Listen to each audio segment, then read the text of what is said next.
On est dans le grenier d'un grand-père musicien.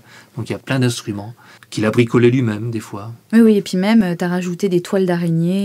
Il y a des toiles d'araignée aussi, c'est un grenier, forcément. Il y a la poussière. Si on est allergique, il ne faut pas être au premier rang. Oui. La magie de ce spectacle repose énormément sur les sons. Oui, il y en a beaucoup. Alors, donc il y a la guitare, il y a le djembé, et puis il y a des tas de petites percus, plus ou moins inventées, avec des coquilles de moule, avec des coquilles de noix, des choses comme ça. Et puis il y a l'instrument moderne, et il y a l'enregistreur de boucles. Une tomate, des olives, je fabrique une coccinelle. Donc je joue, et pof, juste derrière moi, il répète ce que je viens de jouer, et je peux rejouer par-dessus, il le répète encore, et on construit comme ça des boucles. Bonjour, as-tu bien dormi? Comment? Il y a plein de fourmis?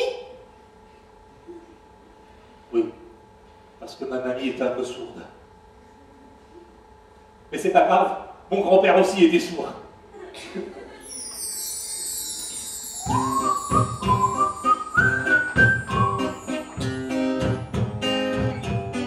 Les chansons qui reviennent en plusieurs fois, là, c'était pour rythmer le spectacle et le structurer, et puis donner des points de repère.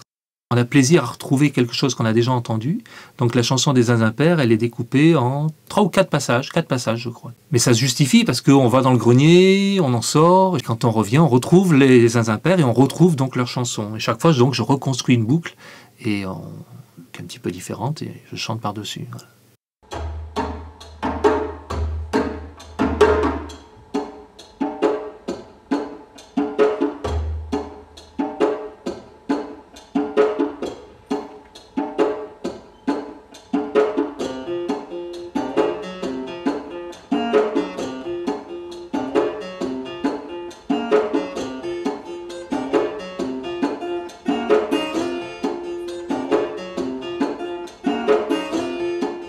Je dirais que les Zinzins Pères, c'est une leçon sur le racisme aussi.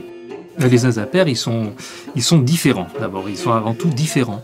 Et bon, je pensais que pour les enfants, c'était bien de prendre des gens grossièrement différents, avec 3 yeux, 3 bras, 3 jambes. Tu t'amuses bien dans le grenier de papy. Midi, nous sommes invités en ville, Disait ma mère. Mais non, nous sommes invités en ville, répondait papy. Au départ, peut-être que les enfants ont envie de s'en moquer. Et puis au bout d'un moment, ce que j'espère, c'est qu'ils les ont pris en amitié et qu'ils voient que ce sont des gens très, très raffinés en fait.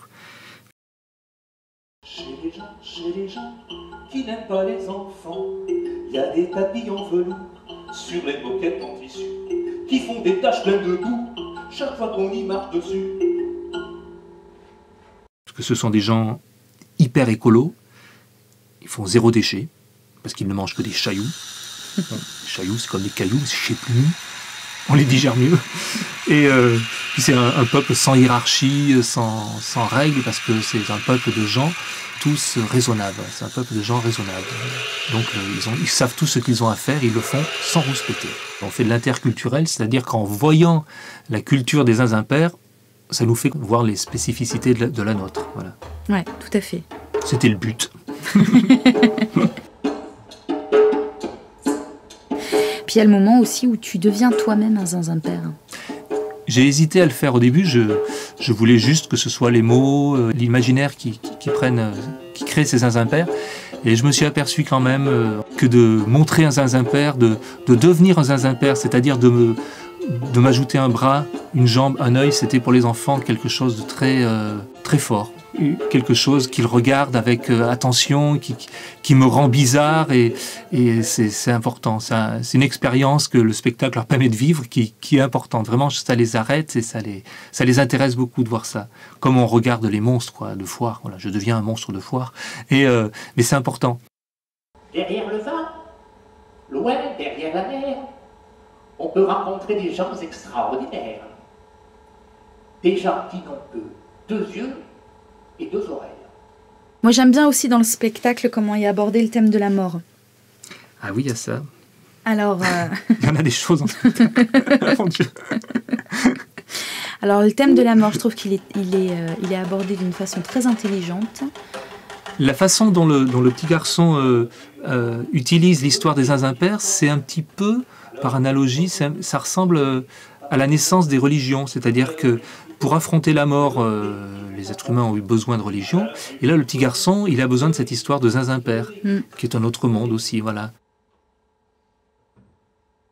Qu'est-ce qu'on fait des déchets, des cartons, des papiers qui habillent pour la fête, les cadeaux qu'on achète? Qu'est-ce qu'on fait du sapin, des vieilles bouteilles de vin, des bouchons, des cagettes? Qu'est-ce qu'on fait?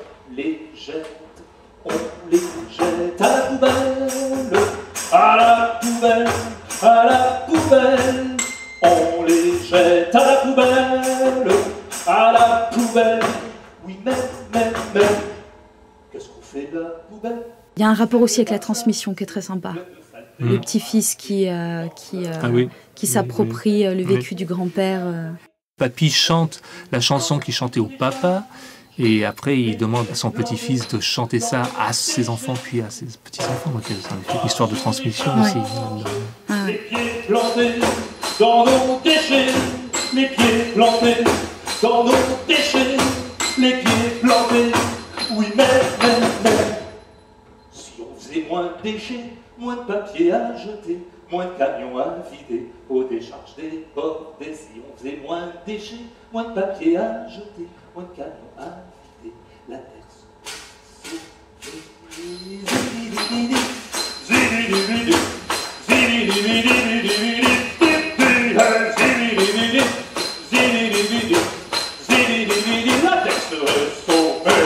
On a toujours envie de connaître les petites histoires cachées de papy et mamie. Et moi, j'aime beaucoup dans le spectacle quand tu vas fouiller dans l'album de grand-père et que tu tombes sur la lettre d'amour. Ah oui, c'est joli ça. Oui. Voilà.